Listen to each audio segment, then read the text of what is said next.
I always like to say about me, got the real deal. My name is Enoch Woodhouse II. I'm 97 years old.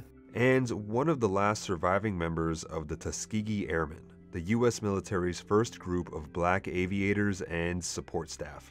Woodhouse's image commands a mural at Boston's Logan Airport. The E on his jacket is for Boston's English High. He was a student there when Japan attacked Pearl Harbor.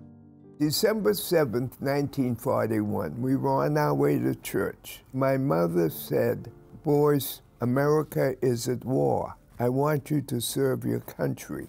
Can you imagine a black woman saying that? All she had in the world were her two boys and the pictures we grew up with was our people being lynched. But anyway, we did. I had my diploma literally in hand. This is what we did. This is why they called us the greatest generation, because everybody served. But the men who would become the Tuskegee Airmen faced an additional enemy, racism. For Woodhouse, it began before he reported for duty. We took the train from South Station to St. Louis. I was the only person of color with the group. So we got to St. Louis with our duffel bags and everything, and the conductor comes up and he shouts, "Get off the train." We all were still joking because nothing but a bunch of young kids on the train in uniform going to serve. So he came up to me and not too gently tapped me on the shoulder and said, "I said get off the train." 17 years old, $8 in my pocket in an empty train station. This porter comes up to me, I'll never forget him. He says, "Son, what are you here for? Your train doesn't come from another 7 hours." And he said, "Incidentally, have you been south before?"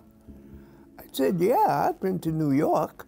He said, "No, I didn't mean that." He said, "The real South. We don't ride certain trains." So my train came along, 7 or 8 hours left, and I reported to my first sergeant, and you know how he greeted me. Dirty, smelly uniform, 8 hours late. That was my first day in the military. All blacks, every black, no matter what your education, no matter what, you were assigned to certain bases and you were assigned to certain squadrons. Duties of Squadron F, housekeeping, KP, road repair, snow removal. Once in a while, we filled in guarding prisoners at Camp Utah, German prisoners of war. And incidentally, the German prisoners of war ate better than we did because of the international protocols. Now, how did I escape?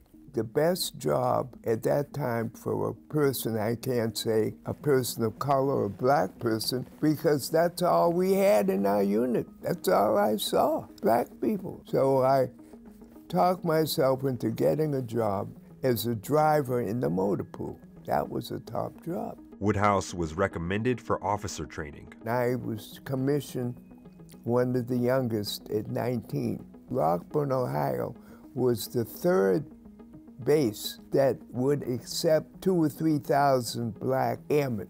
I was assigned to be paymaster, finance officer. People ask me, how does it feel in an all-black unit with just nothing but black people like yourself? I said, I felt fine, because I was with the finest men I've known in life, no matter what their race. We had Harry Stewart. He shot down 3 planes in around 2 minutes. That was never publicized. The real top gun in the Air Force was a black guy.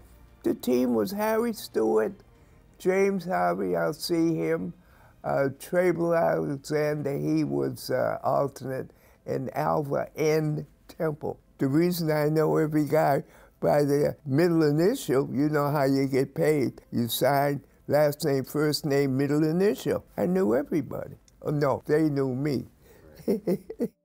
Between 15 and 16,000 people served with the Tuskegee Airmen. Less than 2 dozen are still alive. Oh my God. Gee, we all meet in a phone booth. You know, I was the youngest at 19, what we call DOTAs, documented original Tuskegee Airmen, DOTAs. Not many of us left. Have you ever reflected on that? Just there's so few remaining. Well, I don't go by the numbers. I go by the climate in America. What did we fight for? What did we die for?